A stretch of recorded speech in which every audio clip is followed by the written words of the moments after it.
The conference room lights were unforgiving, flattening every face into something sharp. My dad spoke first, his voice steady enough to hurt. "You're suspended until you apologize to your sister." A pen stopped mid-stroke. My sister tilted her head, pretending to look offended, but the small smirk she tried to hide said everything. I stood in front of my frozen slide deck, my thumb pressing the remote until it clicked. No one spoke, no one stepped in, no one even breathed differently. I didn't argue, I didn't flinch. I just said, "All right." If my dad had known what that word would unleash, he might have stayed silent. Drop a comment below. Have you ever been punished for doing your job correctly while someone else got promoted for vibes? I want to hear your story. Also, let me know where you're listening from right now. I closed the door to my office and let the latch click into place. The sound was small, almost polite, but it marked a line I had never crossed before. The room felt unfamiliar now, as if I were seeing it from the outside. The glass walls, the framed degrees, the soft hum of the high-performance workstations. This was the engine room of the firm, the place where physics met ambition, and for the last 5 years, I had been the only one keeping the gears from grinding to a halt. I stood there, looking at the view I'd earned, but never really seen, and I asked myself the question that had been buried under layers of deadlines and duty. Why did I stay? Why did I let them treat me like a utility essential, but invisible until I stopped working? It hit me then, a cold realization that settled in my chest.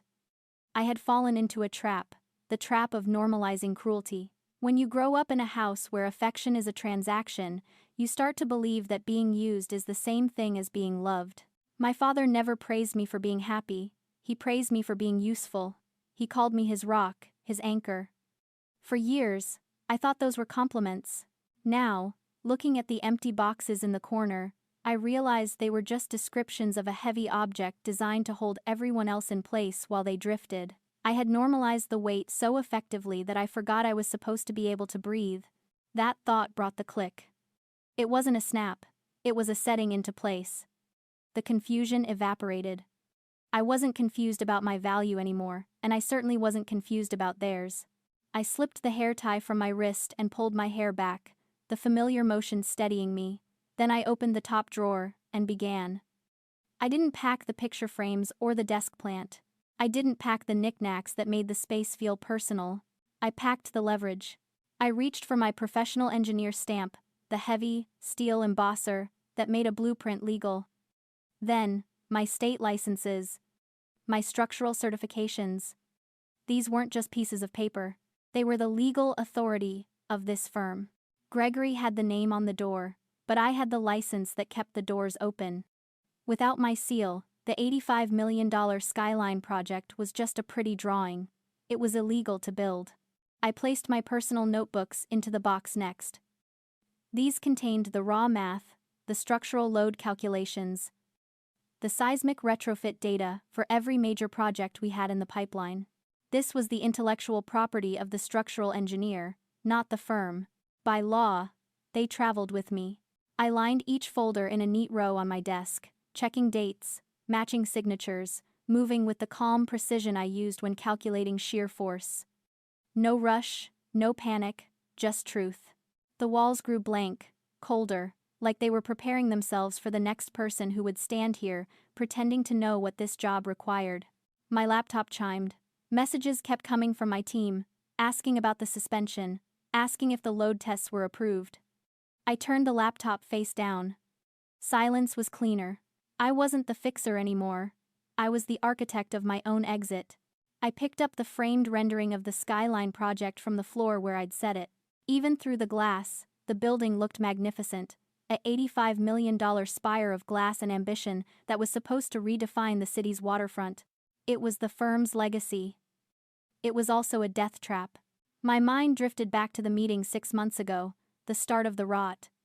Mackenzie had swept into the boardroom with that effortless, chaotic energy that everyone mistook for genius. She slapped a sample of cladding onto the table. It was beautiful, I had to admit. A composite material that caught the light and fractured it, making the surface look like it was breathing. "It shimmers like diamonds," she had said, her eyes wide and pleading, performing the role of the visionary artist perfectly. "This is the skin of the future." I didn't look at the shimmer. I looked at the spec sheet. I took the sample back to my lab that night. I didn't sleep. I ran thermal stress simulations. I calculated the flash point. By 3 in the morning, the numbers on my screen were screaming. The material wasn't just heavy, it was highly combustible. Under specific wind conditions, conditions common on the waterfront, that shimmering skin would act as an accelerant. It wasn't a facade, it was a chimney, waiting for a spark. The next morning, I brought my report to Gregory's office. I didn't bring drama. I brought a 200-page structural compliance report. I laid out the data, the load-bearing issues, the fire code violations, the catastrophic risk to human life. Gregory didn't even open the binder. He looked at me over the rim of his glasses, that familiar look of disappointed patience. "Vanessa," he sighed, leaning back in his leather chair, "you're doing it again." "Doing what?" I asked, keeping my voice level. "Protecting the firm from a class action lawsuit?" "Being rigid," he said. The word hung in the air, heavy and gendered. "You get so bogged down in the math that you lose the poetry. Mackenzie has a vision. She brings warmth to this company. You bring obstacles." He stood up and walked around the desk, resting a hand on my shoulder, a gesture meant to be paternal but felt like a restraint. "You know what the problem is? You're jealous. You see your sister shining, and your instinct is to extinguish it with codes and regulations. You need to learn to smile more, Vanessa. Stop trying to engineer the soul out of everything." I stood there, holding the binder that proved we were building a towering inferno, and I was told to smile more. My technical expertise, my years of study, my license, it was all reduced to a personality flaw. I was the difficult woman, the cold engineer, while Mackenzie was the effervescent creative. He didn't care that the building might burn. He cared that I was ruining the vibe of the pitch meeting.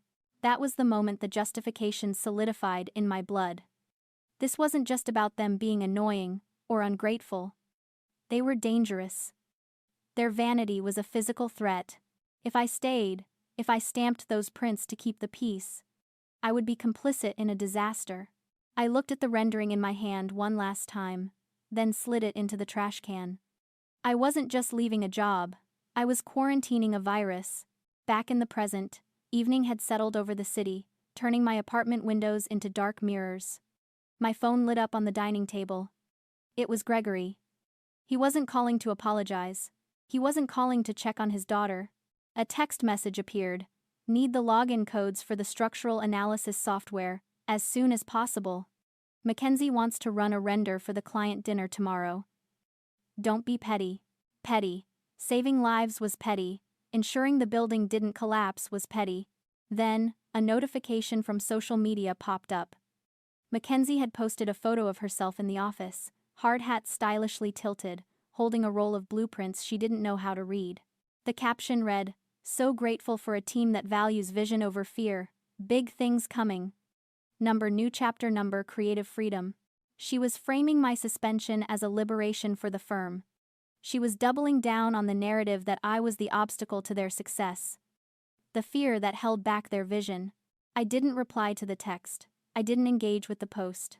I sat down at my laptop and opened my employment contract. I scrolled past the salary, past the benefits, past the non-compete clauses that were standard boilerplate. I was looking for something specific, something Gregory had insisted on adding 4 years ago, when the firm was bidding for its first government contract. I found it on page 12. Clause 15. The key person provision. The breath left my lungs in a sharp exhale. I remembered the meeting with the bank. The underwriters had been nervous about Gregory's age and Mackenzie's lack of experience. They needed a guarantee of technical continuity. They needed a licensed professional engineer of record, attached to the project for the duration of the loan. The clause was explicit. The $85 million financing for the Skyline project was contingent upon Vanessa Sterling, P.E., remaining the lead structural engineer. If I left the project for any reason, resignation, termination, or incapacitation, the firm had to notify the bank within 24 hours. If a replacement with equal qualifications wasn't approved within 7 days, the loan would be called in full. Gregory had forgotten, Mackenzie never knew, but I held the detonator. I opened a new document. I didn't write an emotional manifesto. I wrote a formal notification. To Gregory Sterling, CEO resignation and withdrawal of professional seal. Effective immediately. I am resigning from my position as lead structural engineer. Pursuant to state law, I am formally withdrawing my professional seal from all active blueprints, specifically the Skyline project, as the current designs violate safety codes I cannot ethically endorse. I attached the transition report I had compiled, the mirror of their negligence. Then, with a calm that felt like ice water in my veins, I added 2 email addresses to the carbon copy line. CC, Risk Management Department, First City Bank CC, Skyline Development Partners. They wanted me to disappear? They wanted vision over fear? I was about to give them exactly what they asked for. I hovered the cursor over the send button. I thought about the quiet girl who fixed everything in the background. I thought about the rigid engineer who needed to smile more. I let them both go. I clicked send. The next morning, I walked through the glass doors of the lobby at 8:59. The air in the executive wing felt brittle, charged with the kind of static that precedes a lightning strike. Usually, this floor hummed with the polite, muted sounds of commerce typing, hushed phones, the whir of the espresso machine. Today, it was loud.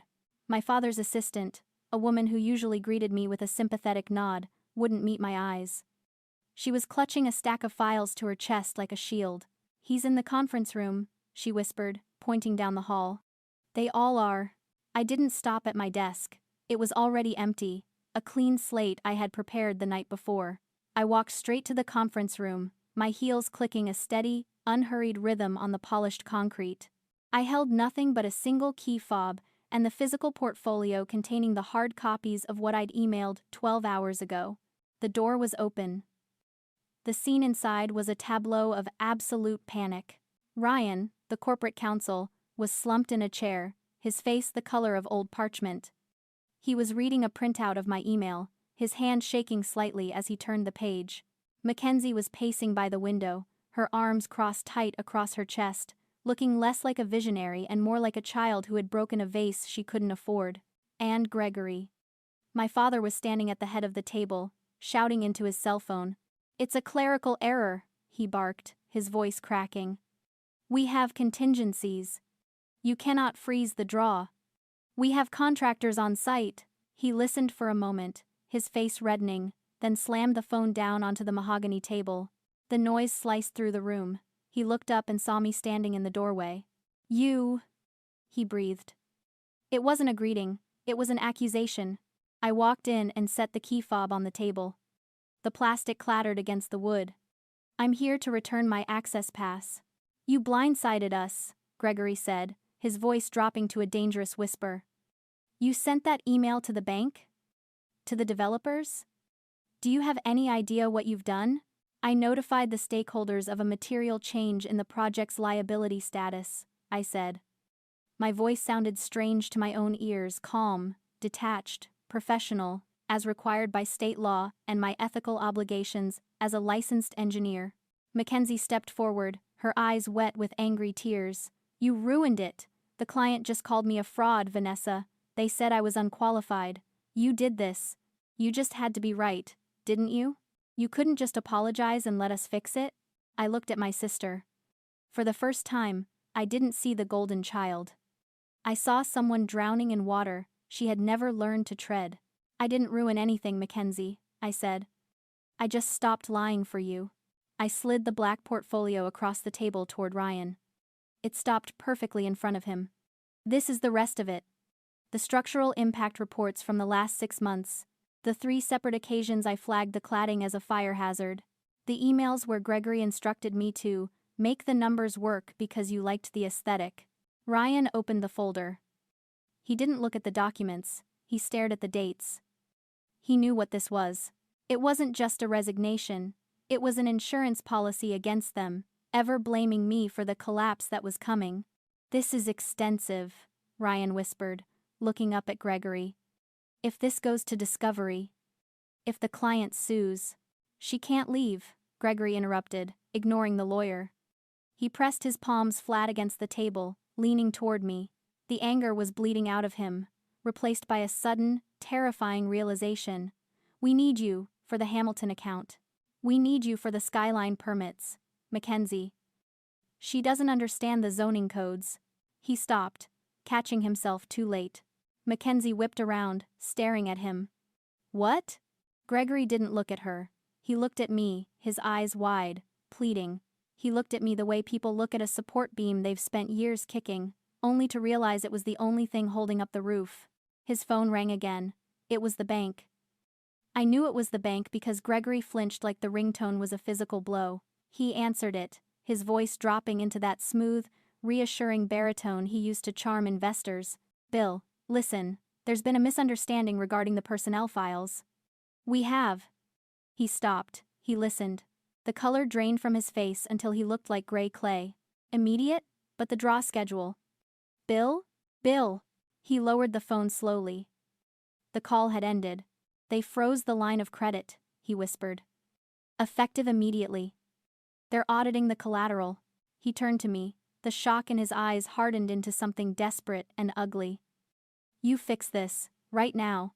You call the risk management department. You tell them it was a mistake. A draft you sent in error. You tell them you're still the engineer of record. I can't do that, I said calmly. That would be fraud. I don't care what it is, he shouted, slamming his hand on the mahogany table. The noise made Mackenzie jump. I am your father. I built this firm. I gave you a job when no one else would look at a girl who barely spoke in meetings. You gave me a job because I was cheap labor with a high IQ, I corrected him. And you kept me because I made you look competent.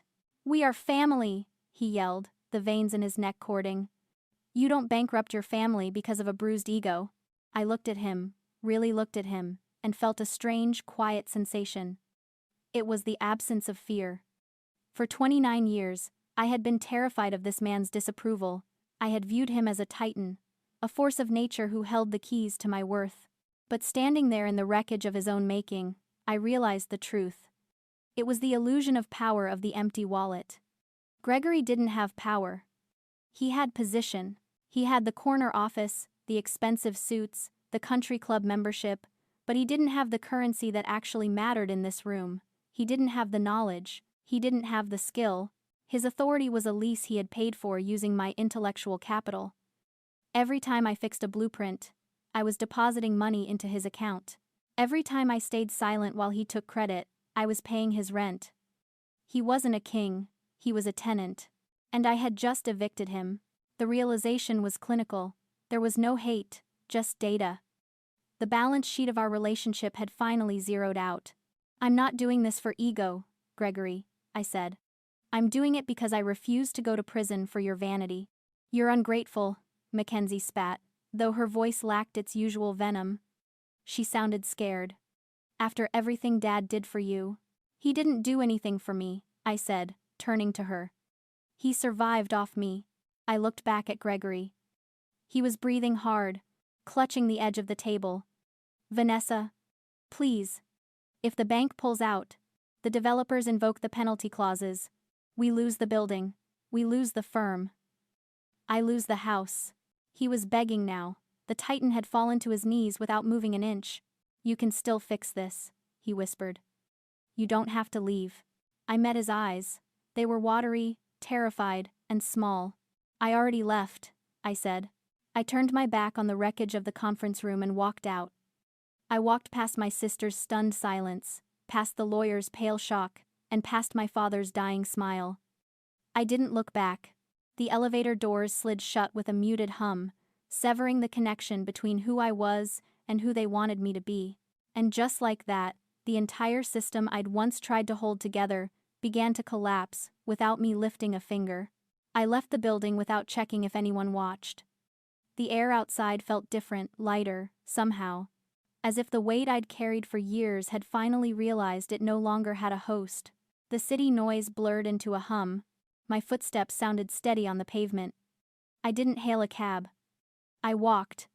I needed to feel the distance growing. Block by city block. My phone vibrated in my pocket. Once, twice, 10 times. I didn't check it. I knew who it was. The panic had set in upstairs, and they were reaching for the only life raft they had ever known. But I wasn't a raft anymore. I was the ocean. I arrived at the recruiter's office 20 minutes later. I didn't have to fix my hair or smooth my skirt. I walked in with the portfolio of my work, minus the proprietary data I'd left behind, and sat down. The meeting was short. They didn't ask me to smile. They didn't ask me to manage anyone's ego. They looked at my credentials, they looked at the buildings I had kept standing, and they offered me a position that started Monday. It was that simple. When you remove the noise of people who need you to be small, the world suddenly has plenty of room for you to be big. That night, back in my apartment, the quiet wasn't heavy for once. It was clean. I sat by the window, looking out at the city skyline, a skyline that included the skeleton of the building I had just walked away from. I sipped my tea and waited for the guilt to come. I waited for the regret, but they didn't come. Instead, I felt a profound sense of recognition. I realized then that I was writing a letter in my head, not to my father or my sister, but to the version of me that existed yesterday, to the version of you who might be listening to this right now, standing on the edge of a decision you're too afraid to make. If you have ever felt like you are existing on the periphery of your own life, waiting for permission to take up space, listen to me. We spend so much time trying to prove our worth to people who profit from our insecurity.